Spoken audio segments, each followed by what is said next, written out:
Eligibility तो ये रही आपणों Google clarification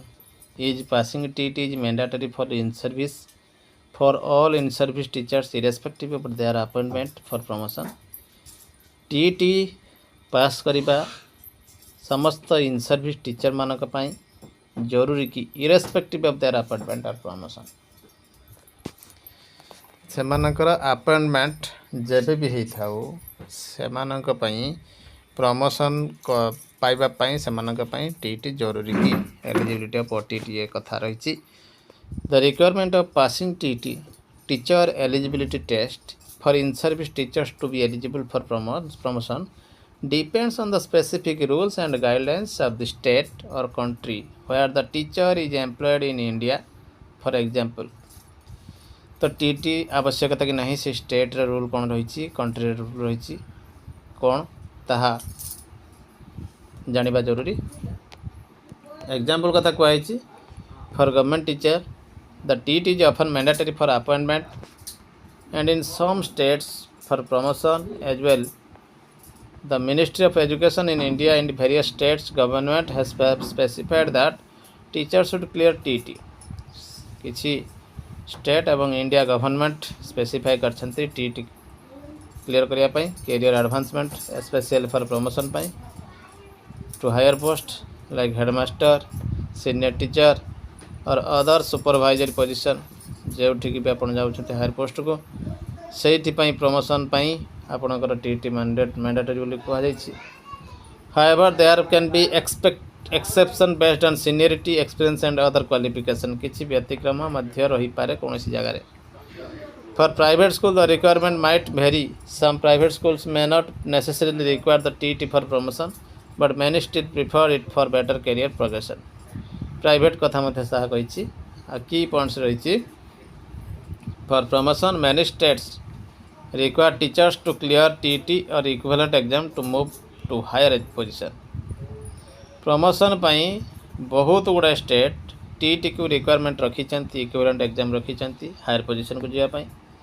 some teachers who are appointed before the introduction of the TT may be exempted from the test for promotion purposes depending on state policy अनुसार ता depend करुच्ची किंतु state policy आप central policy को नहीं होता है जो टीटी को मैंडेटरी करें आगे कहीचु ये वीडियो में देखो states may have different rule some allow promotion based on seniority और years of service without TT requirement किसी जगह रही एमती प्रमोशन ओडिशा रे चली for elementary teachers in Odisha if a teacher in Odisha was appointed before February 11, 2011 and had already acquired all the minimum educational and professional qualification required for their position prior to their appointment पूर्व जदि से समस्त योग्यता हासिल करेंगे they are exempted from passing Odisha teacher eligibility test और special OTT for promotion purposes. एमती तो कौन रूल ना तथापि जहाँ 19 कड़ा रूल रही आंशिक सत्य रही एग्जाम्पशन से मानक जो माने जो पोस्ट को प्रमोशन जाउछंती से माने प्रायर अपॉइंटमेंट अर्थात से माने कौनसी योग्यता पछरे हासिल करि नथिबे सेमान को छाड़ बोली यही डॉक्यूमेंट बाई दस्तावेज दर्शाउछि। According to the Odisha elementary education rule teachers appointed against advertisement published prior to February 11, 2011 are exempted from passing OTT 1 and OTT 2 for promotion to position of such senior teacher level VP और headmaster. तो निश्चित देखु ये जो कथाटी रही यह आंशिक सत्य आपण मैंने निज कैटेगोरी जदि जाऊँच कैटेगोरी चेंज करू नाहांती आपन को आगुरी कही दुईटी कैटेगोरी रे ओडिशा रे पोस्टिंग होता आरटी आसवा आगुरी और आरटी आसवा परे कैटेगोरी 1 आरटी आसवा आगुरी अर्थात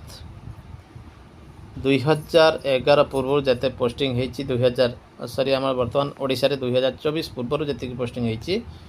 से कैटेगोरी 1 रोते +2 सीटी बा मैट्रिक सीटी बर्तमान एटी रोते +3 बीएड तो +3 बीएड रोते बर्तमान सुधा कैटेगोरी 2 कारण बर्तमान सुधा कौन +3 सीटी कैटेगरी 2 रे नियुक्ति होइथिबा टीचर रेगुलर है नाती फर्स्ट टाइम पाई 2024 रे ही से माने पोस्टिंग पाई छंती। तो निश्चित भाव ये गुरुत्वर प्रसंग जहाँकि आपण मैंने नजर दे पारे ये कथा जहाँ कहुच्छी एग्जेम्प्टेड 19 कैटेगोरी एग्जेम्प्टेड अच्छी किंतु जदि 2 रे बीएड पिला प्रायर टू अपॉइंटमेंट से माने पोस्टिंग पाई छंती तेबे से मानक पई एग्जेम्प्टेड थिला 11/2/11 पूर्व ताहा मध्य एनसीटी कहू ना कैटेगरी 1 जो माने +2 सिटी मैट्रिक सिटी योग्यता आसीथिले जदि से माने कैटेगरी 1 ने जाउछंती से बीए करिथांतु बा न करिथांतु सेमानक पई भी ओटीईटी आवश्यकता नहीं जहाँ 19 कैटेगरी रूल कहूँ किंतु एनसीटी कहूँ समस्त ओटीईटी आवश्यकता अच्छी किंतु जो मैंने +3 सिटी करी डायरेक्ट जंप मारी जाउछंती गेमवाड़े ना आम 11/2/11 पूर्वर आम पोस्टिंग पाइछे सेमानक पई तो निश्चित ओटीईटी आवश्यकता रही जहाँ 19 कैटेगरी कहूँ तो आप VB को जी VB रु जाए ऑप्शन ने ग्रेजुएट टीचर हाँपाई कैटेगरी 2 को से आपको ओटीईटी मगा जाए ओटीईटी सीनियरिटी अनुसार आप पोस्टिंग पाइबे। Important consideration if a teacher appointed before 11/2/11 pursued higher qualification after their appointment and seek promotion to a graduate teacher position they may be required to clear OTET 2 conclusion ने यह लिखा जाइए देखो जदि जड़े यह 19 कैटेगरी रही उल्लेख जदि जड़े टीचर बिफोर 11/2/11 पोस्टिंग पाई किंतु हायर क्वालिफिकेशन आड पछरे करुच्ची तेबे अपॉइंटमेंट पर आड करुच्ची तेबे तांकु ही VB रु जते ऑप्शन चेंज करछंती ही ओटीईटी 2 दरकार। तो यह रही मूल कथा तो निश्चित भाव आपण माने या थारु जदि आउ कोनोसी बेसी आशा करुछंती तेबे कोर्ट को जीवे कोर्ट रे आपण निश्चित भाव देखंतु प्रथमे आफ्टर 11/2/11 कथा पड़ीला जो मैंने ग्रेजुएशन करिसेंती सेमानकु ओटीईटी दरकार तापर आसीगला कोर्ट कचेरी झमेला चलला तो आपन कहगला आपण जदि +3 सिटी तेबे आपन ओटीईटी 2 दवा पड़ो पुणी आउ पदे आगे गले केस कले बर्तमान नो ओटीईटी नो प्रमोशन आसी जाइए तो जहाँ कले भी लेंबू चुपुड़ी पीता भली यह अकाट्य सत्य एवं ये रिगार्डिंग आउर मध्य किछि तथ्य आम आपको एनालिसिस करने को जाऊँ। एनसीटी रो 29 जुलाई 2011 नोटिफिकेशन टी कौन रही आपण मैंने निजे देखी नि in exercise of the power conferred by subsection 1 subsection of the section 23 right to children free and compulsory education act 2009 जहाँकि गोटे संविधान आड हो सारी शिक्षा अधिकार नियम जहाँ को कहीं भी हटई पारे ना 31 मार्च 2010 सुधा department of school education and literacy MHRD रु एवं NCT रु फॉलोइंग अमेंडमेंट होता 25 अगस्त 2010 रे जो नोटिफिकेशन आसाला मिनिमम क्वालिफिकेशन से धार्य कर आउ टी अमेंडमेंट करते person to be eligible for appointment of teacher refer to the principal notification सह यह चेंज होता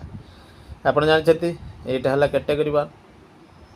कैटेगरी 1 ने क्लास 1 to V थाए सीनियर सेकेंडरी अर्थात +2 with 50% 2 years diploma in elementary education एपटे रही किंबा senior secondary 45% and 2 year diploma in elementary education regulation 2002 पूर्वर कथा कहुला एवं senior secondary 50% 4 year BLED bachelor of elementary education senior secondary 50% special education graduation and 2 year diploma in elementary education by whatever name known एवं पास इन eligibility test. तो निश्चित भाव देखो category 2 को कौन आसला कैटेगरी 2 रे षष्ठ रु अष्टम graduation 2 year diploma in elementary education by whatever name known किंतु graduation 50% mark 1 year bachelor in education BEd कथा आसला 45% बीएड कथा तागर रूल अनुसार आसला 50% एवं 4 year bachelor in elementary education आसला senior secondary 50% BA BSc BEd अर्थात इंटीग्रेटेड बीएड कथा आसला और बीएड स्पेशल एजुकेशन कथा आसला और ये टीईटी 2 रो पास रही थे। तो निश्चित भाव ये मॉडिफिकेशन सह पारा 3 रे प्रिंसिपल एक्ट रे ट्रेनिंग टू बी अंडरगन दिया जाइथिला। जदि बीएड पिला 50% मार्क बीएड हो कि 45% मार्क बीएड हो 1 ईयर बीएड एनसीटी रिकग्निशन शो द्वारा टाइम टू टाइम अमेंडमेंट होता 1 to V पर्यंत जे पोस्टिंग पाई से माने 6 मास गोटे ब्रिज कोर्स करने कथा कहुला जहाँकि एवं नोटिफिकेशन आसी हाईकोर्ट सुप्रीम कोर्ट होती सुप्रीम कोर्ट रिगार्डिंग जजमेंट देते आम पूर्व वीडियो आम बाबद कहीचु। विथ डीएड स्पेशल एजुकेशन और BEd special education qualification shall undergo after appointment and NCT recognized 6-month special program in elementary education। एमाने मध्य जीवे स्पेशल एजुकेशन बीएड वाला एवं डीएड स्पेशल एजुकेशन वाला मध्य स्पेशल प्रोग्राम 6 मासर नेबे। बीएड जनरल नॉर्मल पिला जदि 1 to V pi posting पाई थिबे सेमाने मध्य नेबे किंतु ओडिशा रे सेमिति घटना नजर नाही। रिजर्वेशन पॉलिसी रे 5% स्पेशल कैटेगरी पे एग्जाम्पशन से मध्य रही for para 5 of the principal notification following shall be instituted. कौन थिला teacher appointed after the date of this notification in certain cases किसी निर्दिष्ट केस रे जदि टीचर अपॉइंटमेंट होइछंती कौन हेबो वेयर एन एप्रोप्रिएट गवर्नमेंट और लोकल अथॉरिटी और school has issued advertisement to initiate the process of appointment of teachers prior to the date of this notification. ए नोटिफिकेशन पूर्व एडवर्टाइज पब्लिश हो सारी। Such appointments may be made in accordance with NCT Regulation 2001। सही क्षेत्र रे 2001 regulation अनुसार नियुक्ति दिया जाई पारे एवं बी एटा नथिला 2010 रे जोड़िला minimum qualification norms refer to this notification apply to teacher of language social study mathematics science etcetera. In respect of teachers for physical education, the minimum qualification norms for physical education teacher referred in NCT Regulation 3rd November 2001 shall be applicable। एमानक पई applicable होबो 2001 rule अनुसार for teachers of art education, craft education, home science, work education, etc. The existing eligibility norms prescribed by the state government and other school management shall be applicable till NCT lays down the minimum qualification in respect of such teachers। सेमानकर qualification mention करिया पर्यंत सेमानकर state rule अनुसार से posting पाई परिबे। तो बुझी पाले ना नहीं ये रही 29 जुलाई 2011 नोटिफिकेशन एवं आपण से नोटिफिकेशन अनुसार विभिन्न हाईकोर्ट मध्य जजमेंट देइछन्ते आम आगर आपन वीडियो देखै सारिछु। 2001 रूल मध्य ये आसूची टीटी पाई तो निश्चित ये गोटे बड़ खबर मध्य रोचे आप as of now supreme court of India has not delivered a definite judgement on the applicability of teacher eligibility test for the promotion of elementary school teachers. However the court is actively considering this issue. Promotion पर TET कौन judgement supreme court रे पर्यंत आसी ना किंतु supreme court रे Bihar judgement आसी सारी जो जिला परिषद टीचर मानू आनियापाई कैडर को जैसे बिहार गवर्नमेंट तांकर दाबी बारंबार उपस्थापन करुले बिहार गवर्नमेंट से गोटे रूल फॉर्मेशन कले 2024 रूल बिहार एजुकेशन रूल से मेंशन कले जो माने कैडरभुक्त हेबे जो मसीहार कैडरभुक्त होती अर्थात 2024 ताहा आरटी एक्ट 2009 पर आसी कैडरभुक्त होती अर्थात नुआ कैडर को जाऊँगी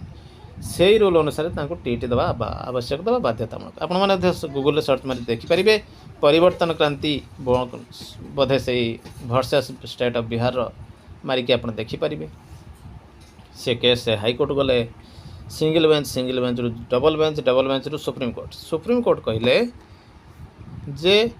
अपग्रेड करने को पड़ो आपको डिस्क्रिमिनेशन हम ना और लीव द सर्विस एवं डिसमिस करते अपील को। In February 2025 Supreme Court agreed to examine whether teachers appointed before July 29 2011 July 29 2011 कथा आम कही सारे पास टी से पास आवश्यकता अच्छी कि नहीं प्रमोशन एग्रीड होते। This case also address with minority institution मान the court has issued notice to the relevant parties and the matter is currently pending consideration. Relevant high court decision कौन रही सब देखिए जिते सुप्रीम कोर्ट डेलीबरेट करुले several high courts have issued rulings on this matter. Madras high court कहते June 2023 रे the court ruled that teachers appointed before July 29 2011 से OTT आवश्यकता नहीं कंटिन्यू करने सर्विस रे किंतु से टीटी मैंडेटरी से higher position such as BT assistant और हेडमास्टर को जीवा कहले से टीटी पास करने को पड़ो. और इलाहाबाद हाईकोर्ट लखनऊ बेंच कहते जनवरी 2024 रे कोर्ट उत्तर प्रदेश गवर्नमेंट को कहते जे अमेंडिंग कर सर्विस रूल को टीटी मैंडेटरी कर प्रमोशन सीनियर बेसिक रु जूनियर बेसिक और नर्सरी स्कूल मान कार्यकारी. कोर्ट मत एम्फासाइज करते no promotion should occur until such amendments are made although it is allowed for promotion teachers who have already clear TET. कौन सी promotion दि जापर ना किंतु जो मैंने टीटी क्लियर करिसेंती किंतु अटका जापरनी से प्रमोशन अलाउ करा जो प्रोसेस रे बर्तमान ओडिशा सरकार चली subject to the final outcome of the petition किंतु सब्जेक्ट रही फाइनल आउटकम आसा पर्यंत. Implication this high court decision suggest a trend towards requiring the TT for promotional eligibility. यही